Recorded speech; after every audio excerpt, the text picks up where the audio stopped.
Okay guys, so one thing that I always eat in Denmark, it's like one of the main foods that people eat here is rugbrød.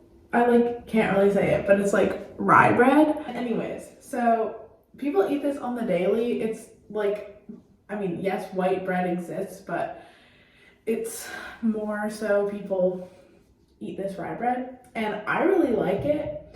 It does take, well, it took me a little bit of time for my stomach to get used to it because it is a lot more dense and there's a lot more fiber in it than in bread that I usually have at home. So it's made from a sourdough base, and I have decided that I want to learn how to make it. So I'm going to make my own sourdough starter. I've actually made sourdough starter before, then I just continued on to make regular white bread sourdough. However, this Danish rye bread is made from a sourdough base, and as you can see from the picture, it's not white, it's like brown, dark brown, the bread. So I've decided that I'm going to make a sourdough starter, and then I'm going to attempt to make Danish rye bread. And if I can do it, let's hope it's a success. Otherwise, I'll just use my sourdough starter for regular sourdough. So I decided to document the process because it's kind of fun. So here we go.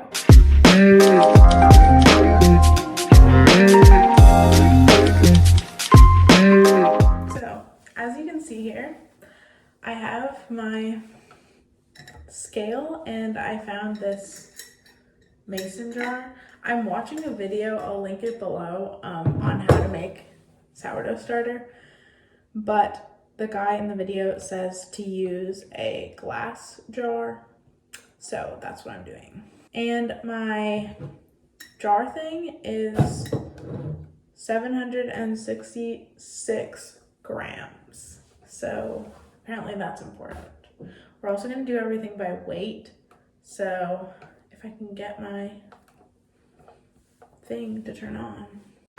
Okay, so I added 100 grams of unbleached all-purpose flour to this, and now I'm going to add 150 grams of lukewarm water, and then I'll mix it. Guys, I put it in here, and now I'm gonna mix it with a spoon, and then just let it sit for 24 hours. And then tomorrow I have to feed it. So I'll keep you updated on the process. Okay guys, this is day 2 of making my sourdough starter. So I have my starter here. It's already starting to get some bubbles in it, which is really good. That means it's working. And today I'm doing my first feeding.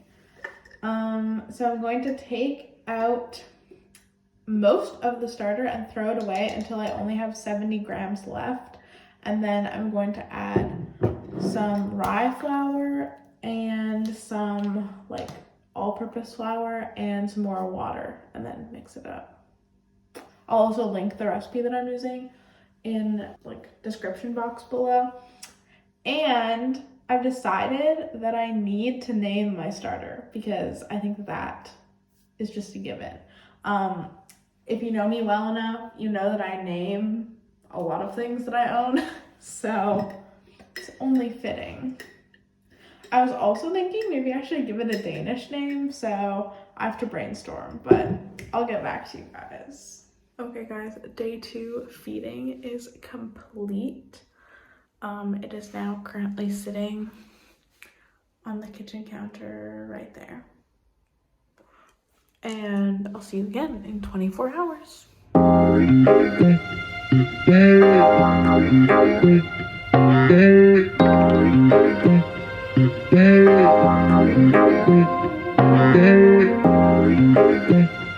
Hey guys, so I haven't filmed for this video in a while because it was just literally doing the same thing every day.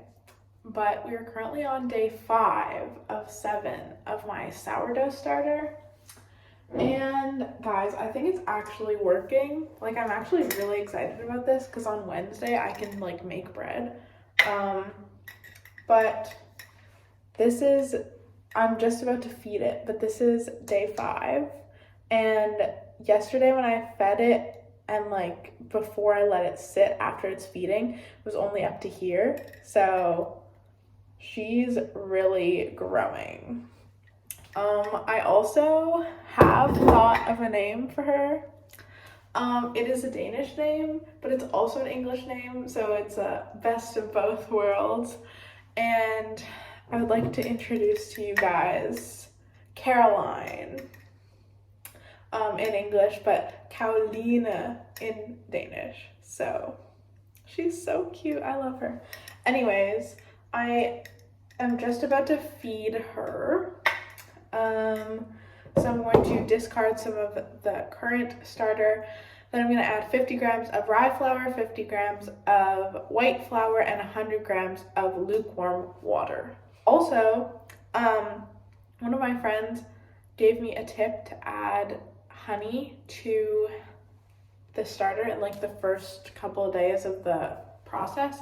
So I added honey on day 3 and she's growing. But yesterday was day 8 and that means that I can use my sourdough starter. So I was going to make bread yesterday and then I read the recipe and realized that it actually needed to sit for 24 hours before you can make it. So yesterday I put there's like seeds in here, like a seed mix specifically for this type of bread. So I put the seed mix in here with 4 deciliters of my sourdough starter, and then I let it, and 8 deciliters of water, and then I let it sit for 24 hours. So now I'm going to add 4 deciliters of rye flour and 4 of all-purpose flour. Okay, this is what it looks like now. It's just kind of like a thick, it's not even a dough, it's just like, I don't really know what to call it. But now I'm going to let this sit for an hour and a half and then we'll see what happens after. Okay, so I buttered the 2 bread pans and now I'm going to put the dough into both of these. And then I'm going to let it rise for another 2 hours and then we'll bake it. It's looking, I was like wondering why it doesn't look like the brown bread that we usually like eat. Like this is what we got from the store and this is what I'm trying to make. And as you can see, it's like a lot darker brown color than that. However, I think it's because I didn't add the malt syrup because I was like, I don't even know what that is. So I didn't buy it, but I'm sure it'll still taste good. Okay, so I covered them in here and they're gonna rise for like 2 hours, I think, and then we shall reevaluate and bake them. Okay guys, I didn't really show the before, but they've actually risen quite a bit. So now I'm going to put them in the oven at 180 degrees Celsius for 1 hour and we're gonna bake it. Okay guys, the loaves are out and they actually look really good. They browned up a little in the oven, so it kind of looks more like the usual color that it is when you buy it at the store. But I do think that next time I make it, I will include the malt syrup because then it'll look a little bit nicer. I guess, I mean, like they turned out. Let's just hope that they taste good. So I'm gonna let them cool off and then I'll do a taste test later.